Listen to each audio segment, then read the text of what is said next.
So first of all, I wish to thank my party for giving me this opportunity to initiate this discussion on the unfortunate events that took place between February 23 and February 26, and some events have also taken place after that. Sir, Home Minister is not here. Home minister होते, गृह मंत्री होते तो अच्छा होता। मुझे मालूम है, मैं गृह मंत्री जी की बात कर रहा था, लेकिन छोड़िए इस बात को, आगे बढ़ते हैं। बढ़ाने के लिए सर, इस दो किस्म के वायरस ने तबाही मचा रखी है। एक अंतर्राष्ट्रीय स्तर पर एक कोरोना वायरस चल रहा है और उसकी बुनियाद हमें अभी नहीं मालूम हुई, अभी रिसर्च हो रही है। इतना जरूर मालूम है कि वुहान से वो शुरू हुआ था और विश्व में फैल रहा है, और एक वायरस यहां चल रहा है। ये ऐसा कम्युनल वायरस है, वो तेजी से बढ़ावा उसको मिल रहा है, और इतना तो हमें मालूम है कि इसकी जड़ क्या है और कहां से आती है, इस बात का तो हमें मालूम है। और अब गंभीर बात यह है कि अगर आप मेरी तरफ देखेंगे तो अच्छा रहेगा सर। जी, मैं आपकी तरफ ही देख रहा हूं। गंभीर बात यह है कि जब ये वायरस फैल रहा था तो इसका साथ कौन दे रहा था? Who were the collaborators of this communal virus that was being spread? And that's a very important issue that I will wish to discuss today. और गृह मंत्री जी यहाँ बैठे हुए हैं, इन्होंने फुटेज भी देखी होगी। एक ऐसी फुटेज है जहाँ के पुलिसकर्मी खुद कैमरा तोड़ रहे हैं, खुद सीसीटीवी कैमरास तोड़ रहे हैं। अब क्यों तोड़ रहे हैं ये तो सभी को मालूम है, इसलिए तोड़ रहे हैं कि जो भी दंगा और फसाद कर रहे हो उनका एविडेंस सामने नहीं आए, उनके बेनिफिट के लिए तोड़ रहे हैं निश्चित रूप से। और साथ साथ में जो हिंसा हो रही थी उसका साथ भी दे रहे हैं। एक ऐसा हादसा एक और सोशल मीडिया में आपने देखा होगा कि पुलिसकर्मी एक जख्मी इंसान को लाठी के साथ उसको मुंह पे मार रहे हैं और उसको कह रहे हैं तू बोल जन गण मन गा, जन मन गण गा। मर गया उनमें से। उसके बाद उसकी मृत्यु हो गई। ये सब भी हमने देखा। मरवा के खिलवाना है आपको। बीच में मत बोलिए। और आपको मालूम है कि 24 फरवरी को 144 लागू हो गया, और लागू होने के बाद भी पुलिस ने कुछ नहीं किया। और जब पुलिस को पूछा गया और भड़काऊ जो भाषण हुए उसके बारे में भी पूछा गया, कोर्ट ने पूछा, एक न्यायाधीश ने पूछा कि आपको मालूम है कि ऐसे ऐसे भाषण हो रहे थे और ऐसी इमेजेस दिखाई जा रही थी, तो पुलिस ने कहा नहीं हमें कुछ नहीं मालूम, हमने तो देखे ही नहीं। और असलियत ये थी कि फिर न्यायाधीश ने कहा मैं आपको दिखाता हूं। सारी दुनिया को मालूम था कि दिल्ली में क्या हो रहा है, और पुलिस कर्मियों को मालूम नहीं था, कमिश्नर ऑफ पुलिस को मालूम नहीं था, मालूम नहीं गृह मंत्री जी को मालूम था या नहीं, बताएंगे हमें। अब जब लोग जख्मी हो रहे थे कि एक प्राइवेट अस्पताल है अल हिंद अस्पताल, वहां से लोग वहां जा रहे थे, लेकिन क्योंकि वो सरकारी अस्पताल नहीं है तो एमएलसी वहां से इशू नहीं हो सकता, और पुलिस कुछ कर नहीं रही थी क्योंकि वो जो जख्मी लोग थे उनको एक गवर्नमेंट अस्पताल में ले जाना था, लेकिन पुलिस कुछ कर नहीं रही थी। तो 2 बजे रात को एक न्यायाधीश ने सिटिंग की कि आप इतना तो कर दीजिए। उसके बाद कहीं उनको वहां से जाने दिया, सहूलियत मिली, और वो एक गवर्नमेंट अस्पताल में गए। अब इस बात का तो हमें मालूम है कि दिल्ली में जब जो जितने पुलिस कर्मी हैं वो लगभग 87 हजार हैं। इतने कर्मियों के होते हुए भी दंगे रुक नहीं पाए, और मुझे तो ताज्जुब है कि गृह मंत्री जी ने एक पीआईबी की रिलीज हुई थी 5 बजे शाम को 25 फरवरी को, और उसमें कहा गया कि प्रोफेशनली हमें ये जानकारी मिली है कि ये जो सारी जो हादसा हुआ है वो स्पॉन्टेनियस है, स्पॉन्टेनियस है। ये पीआईबी की रिलीज है, मैं आपको पढ़ भी सकता हूं सदन में। और कल गृह मंत्री जी ने लोकसभा में कहा कि नहीं नहीं ये तो साजिश थी, ये तो कंस्पिरेसी थी। तो 25 फरवरी को तो स्पॉन्टेनियस था और कल लोकसभा में कंस्पिरेसी हो गई। ये बदलाव कैसे आया? अब कहा जा रहा है कि लोग उत्तर प्रदेश से आए। तो इतना तो साफ जाहिर है कि पुलिस जो हिंसा कर रहे थे उनका साथ दे रही थी। और उसका नतीजा क्या हुआ? कैसे कैसे लोग, बेकसूर लोग मारे गए जिनका कोई दंगों फसादों से लेना देना नहीं। एक 85 साल का बूढ़ा, उसको तीसरे फ्लोर पे जाकर उसको जला दिया गया। 85 साल का बूढ़ा, उसको क्या लेना देना है दंगों से? एक 22 साल का लड़का, वो सुबह जा रहा था 2 लोगों के साथ, और ये फरवरी 26 की बात है जब गृह मंत्री जी ने कहा कि 26 फरवरी को कुछ नहीं हुआ, तो मैं 26 फरवरी का ही वाक्य बता रहा हूं। तो वो मोटरसाइकिल के साथ 2 और लोगों के साथ जा रहा था और करावल नगर में, तो वहां रोका गया उसको। बोला कि तुम बताओ कौन हो, तुम्हारा रिलीजन क्या है? तो चुप रहा। फिर उसके कपड़े उतारे गए, फिर उसको मार दिया गया। ये दिल्ली में हो रहा था। और नेशनल सिक्योरिटी एडवाइजर दोवल साहब ने गुरुग्राम में एक सुपरिंटेंडेंट की पुलिस कर्मियों की बैठक में कहा कि कानून तो पार्लियामेंट बनाती है, ये उनका कर्तव्य है, और लागू करना पुलिस का कर्तव्य है। और जहां पुलिस उसको लागू नहीं करती तो लोकतंत्र पे एक धब्बा है। नेशनल सिक्योरिटी एडवाइजर ने कहा, शायद गृह मंत्री की तरफ शायद आपके बारे में कुछ कह रहे थे, हो सकता है, मुझे नहीं मालूम। एक मोहम्मद अख्तर को उसका सारा घर जला दिया गया। और एक सबसे दर्दनाक जो कहानी है वो एक बूढ़े की है जो अपनी कुर्सी में मंजी पे बैठा हुआ था, चारपाई पे बैठा हुआ था, और उसको दंगाई उसके पास आए और उसको मारा। तो उठा, उसको दोबारा मारा, तीसरी बार उठा, दोबारा मारा, फिर उसको बाहर निकाल दिया गया और उसको जला दिया गया। और जलने के बाद केवल उसकी एक टांग बची थी। तो उसकी जो बेटी थी गुलशन, उसका जो खावंद था, उस बेचारे की आंखों पे एसिड गिर गया था, वो पहचान भी नहीं पाया। वो सब सुनता रहा कि क्या हो रहा है। और जब अस्पताल में लोग गए तो उन्होंने कहा, पुलिस ने कहा कि अब बताइए, डॉक्टर ने कहा कि ये किसकी लाश है, आप कैसे कह सकते हो कि आपका बाप है? तो बोला इस लेग में ना उसका एक घाव था।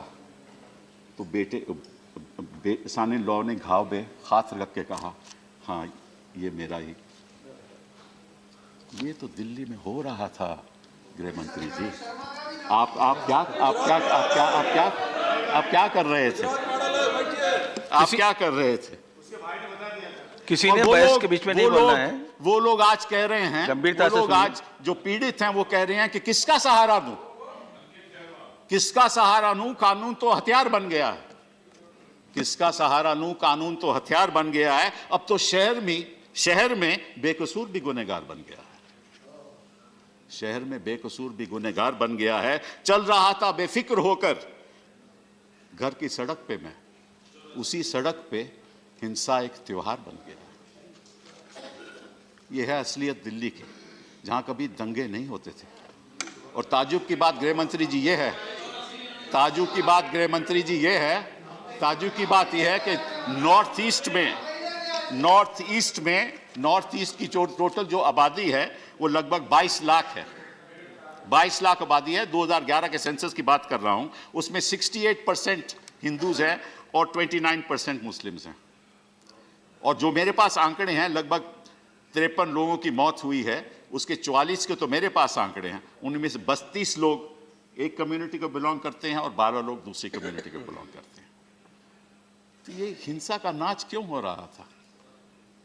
वो वायरस की वजह से हो रहा था, किसी और वजह से नहीं हो रहा था। और फिर ये वायरस फैलाया किसने?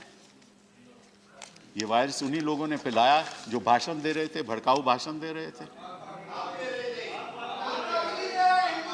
आप भी भाषण देना है, आप लोगों को भी भाषण देना है। मैं पूछना चाहता हूं गृह मंत्री जी से कि जो भाषण दे रहे थे उनके ऊपर आज तक FIR क्यों नहीं हुई? गृह मंत्री जी को मालूम होगा कि under section 153A of the Penal Code, and it says, whoever knowingly carries arms, whoever commits an offense specified in subsection 1 by words either spoken or written or by signs or by visible representation or otherwise, promotes or attempts to promote on grounds of religion, race, place of birth, residence, language, caste or community or any other ground whatsoever, disharmony or feelings of enmity, hatred or ill will between different religions, racial, language or religious groups, उसको 3 साल की सजा हो सकती है। और ये तो कॉग्निजेबल ऑफेंस है। जो कह रहा है कि देश के गद्दारों को, और जनता कह रही है, मैं कुछ बात नहीं कहना चाहता, वो तो कॉग्निजेबल ऑफेंस है। इसमें FIR की देरी क्यों? उन लोगों के खिलाफ FIR क्यों नहीं आपने दर्ज की? और जब न्यायाधीश ने पूछा तो आपके एक सोलिसिटर जनरल साहब ने कहा कि उसका वक्त अभी नहीं आया। It is not an opportune time to file an FIR। कोई FIR का भी ऑपर्च्यून टाइम होता है? जरा हमें भी बता दीजिए, हम भी थोड़ा लॉ वॉ सीख लें। The moment a cognizable offense is committed, an FIR has to be lodged. This is a license to kill. That is what was happening in Delhi. And the Home Minister must tell us कि FIR आज तक launch क्यों नहीं हुई? House में बैठे एक आपका सदस्य कहने लगा कि अगर शाहीन बाग के लोगों, जब ये बाद में क्या होगा कि यही लोग आपकी हत्या करेंगे, बलात्कार करेंगे, आपको मार देंगे। ये तो कॉग्निजेबल ऑफेंस है अंडर 153A। तो आपने उनके खिलाफ FIR की, क्योंकि आपके पार्टी के लोग हैं, वो इसलिए नहीं कर रहा।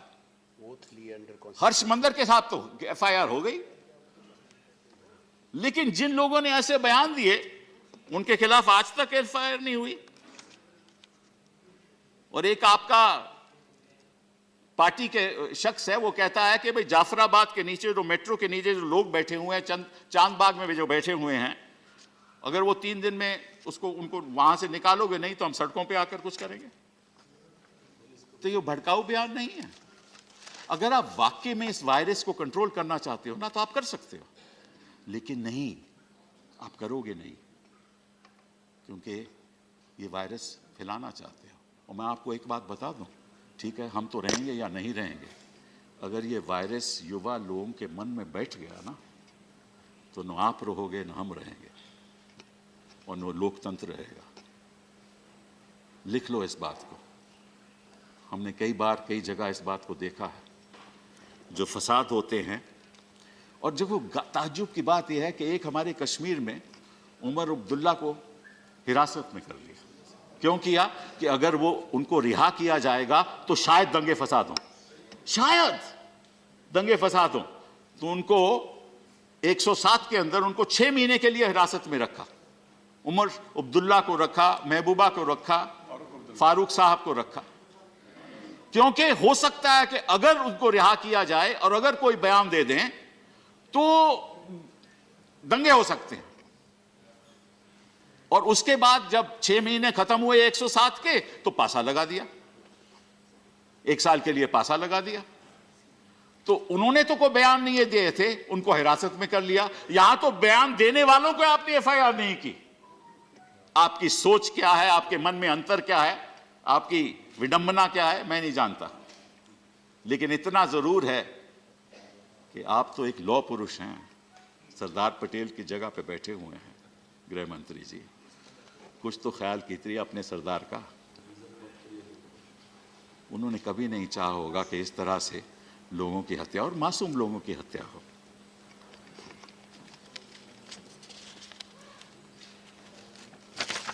सर, और गजब की बात यह है कि गृह मंत्री जी, आप तो खैर बहुत बिजी थे क्योंकि ट्रंप साहब आ रहे थे, and while the celebrations of Trump were being choreographed and were shown on TV channels on half the screen, on the other half screen the choreographed violence was being shown. Both were choreographed. And where were you? Because he was busy in Ahmedabad. आप तो यहाँ भी पहुँच गए थे, आपने तो कोई बयान नहीं दिया, आपने तो जनता को, देश की जनता को संबोधित नहीं किया। आप इतना तो कह देते कि जो ऐसे दंगों फसाद में कोई हिस्सा लेगा उसको हम कड़ी से कड़ी हमें होने नहीं देंगे। लेकिन असलियत तो यह है कि पुलिसकर्मी अपने आप ये नहीं कर सकते थे, कहीं ना कहीं से तो उनको इशारा मिला होगा ना कि आप करो, हम उस तरफ ध्यान नहीं रखेंगे। वो मालूम है, हमें भी मालूम है, आपको भी मालूम है। लेकिन आप कहोगे कि नहीं नहीं, कांग्रेस के टाइम में बड़े दंगे फसाद। मुझे मालूम है आप जवाब क्या देने वाले हो। आप बात इतिहास की करोगे, कांग्रेस की करोगे, आप दिल्ली के दंगों की बात नहीं करोगे। और मैं आपको यह भी आज आश्वासन देना चाहता हूं, मुझे मालूम है क्या होने वाला है। आपने एसआईटी तो बिठा दी, आपने एसआईटी तो बिठा दी, लेकिन पीड़ित लोग को अक्यूज्ड बनाया जाएगा, और जिन्होंने फसाद किया उनको प्रोटेक्शन दी जाएगी। हमने कई बार ऐसी बात देखी, कई बार हमने देखी है बात। गृह मंत्री जी आपको यह भी मालूम है कि वहां एक नर्सिंग होम है called Mohan nursing home. Mohan nursing home में लोग छत पे चढ़ गए, और 3 बजे मोहन नर्सिंग होम का मालिक कहता है कि भाई हमें बाहर जाना पड़ा क्योंकि दंगे फसादी ऊपर आ गए थे, और छत पे चढ़ गए। और छत पे वो मास्क, हेलमेट लगाए हुए थे ताकि उनको कोई पहचान नहीं पाए, और वो राइफल से गोली चला रहा था नीचे। अब ये इमेज तो आपके पास है, आपने किसको पकड़ा? जो आप टेक्नोलॉजी की इमेजरी की बात करते हैं तो आपने उसको पकड़ा? वो जो साथी थे वहां बैठे हुए थे उनको पकड़ा? आपने मोहन नर्सिंग होम के मालिक से पूछा कि तुमने एफआईआर की कि मेरे यहां दंगाई आ गए हैं, आप कुछ करिए? आपने कोई कार्रवाई की? नहीं की, और करेंगे भी नहीं आप। और ये जो लोग आ रहे थे क्या कर रहे थे? ये जो उज्ज्वला स्कीम है ना आपकी, उसके द्वारा जो सिलेंडर मिल रहे थे ना, वो घरों में फेंक रहे थे, जला रहे थे। ये उपलब्धि है। पेट्रोल पंप, पेट्रोल बोतलों में डाल के जला रहे थे, और पहले लोगों को डरा के भगा रहे थे, फिर उसी जगह उसी घर में लूट रहे थे, लूटने के बाद जला रहे थे। और यह दिल्ली में हो रहा था, और प्रधानमंत्री 70 घंटे के लिए चुप थे। ये क्यों हुआ? किस लिए हुआ? क्यों आप बर्बाद कर रहे हो इस देश की संविधान को? आपको मैं एक छोटी सी बात, शायद अच्छा लगेगा आपको, कि हमारे डायरेक्टिव प्रिंसिपल्स में एक लिखित है फंडामेंटल ड्यूटीज। उसमें लिखा गया है 51A, to promote harmony and the spirit of common brotherhood. ये एक फंडामेंटल ड्यूटी है सिटीजन की। तो ये हो रहा था, they were spreading brotherhood, embracing communal harmony. 1 minute, 5 minute, कि अभी तो 4 घंटे का डिस्कशन हो गया ना, सो आई कैन। समय रिवाइज कर दिया गया है, और इसलिए समय को रिवाइज। तभी मैंने कहा ना 5 मिनट में और बोल सकता हूं, अभी तो मुझे हुए हैं। नहीं, फिर आनंद शर्मा जी 15 मिनट हुए हैं ना, उनका समय जाएगा। जरा मुझे बोल दीजिए। To value and preserve the rich heritage of our composite culture. That's the fundamental duty. And the beauty of it is that there is a provision in the Constitution, Article 48, जिसमें लिखा है कि गाय की हत्या नहीं होनी चाहिए, गाय को प्रोटेक्ट करना चाहिए, सही बात है, लेकिन आप गाय की प्रोटेक्शन के लिए तो कुछ भी कर सकते हो, मानव की प्रोटेक्शन के लिए नहीं कर सकते। क्या हम एक और आर्टिकल लाना पड़ेगा directive principles of state policy में? क्या गाय की protection is more important than the protection of human beings and human lives? आपने कभी इस बात के बारे में सोचा? बहुत दुख की बात है। और हुआ यह है कि there is a massive internal displacement. लोग घर बार छोड़ के चले गए, घर बार छोड़ के चले गए। और मैं असलियत यह है कि जो 7 या 8 या आपने कहा कि 12 पुलिस स्टेशन है, वहां एफआईआर नहीं दर्ज हो रही। आप ये सदन को बताइए कि कितनी एफआईआर दर्ज हुई इस बीच, क्योंकि अब तो 12 मार्च हो गया है और आखिरी दंगा मेरे ख्याल 29 फरवरी को हुआ। इस बीच कितनी एफआईआर दर्ज हुई? मेरे पास एक जानकारी है, मैं आपको देना चाहता हूं। वो यह बड़ा ताज्जुब की बात है कि अगर कोई एफआईआर दर्ज करता है, और ये मेरे पास एक एफआईआर नंबर 80 है, और अगर दूसरा आदमी आकर कहता है कि साहब मेरी एफआईआर दर्ज करो क्योंकि मुझे तो मालूम था कि इसने मुझे मारा, तो वो उसकी एफआईआर दर्ज नहीं करता, वो उसकी पर्ची साथ में 80 में लगा देता। मेरे पास ऐसे एटलीस्ट 10 एग्जाम्पल हैं जहां लोग एफआईआर दर्ज करवाना चाहते हैं, उनको मालूम है कि किसने दंगा किया, उनको मालूम है किसने फसाद किया, उसकी एफआईआर दर्ज ही नहीं होती। आप प्लीज मत होने दीजिए ये, क्योंकि आप तो कहते हैं सबका विश्वास, सबका साथ, और कहीं ऐसा ना हो कि वो सबका विश्वास आप जो चाहते हैं आप ही पे ऊपर विश्वास उठ जाए। हम नहीं चाहते, हमारी सरकार है, वो विश्वास हम चाहते हैं कि बरकरार रहे। आनंद जी का समझ आ रहा है, मैं नहीं जानता। एक मिनट कुछ भी कर ले हिसाब तो वही रहेगा।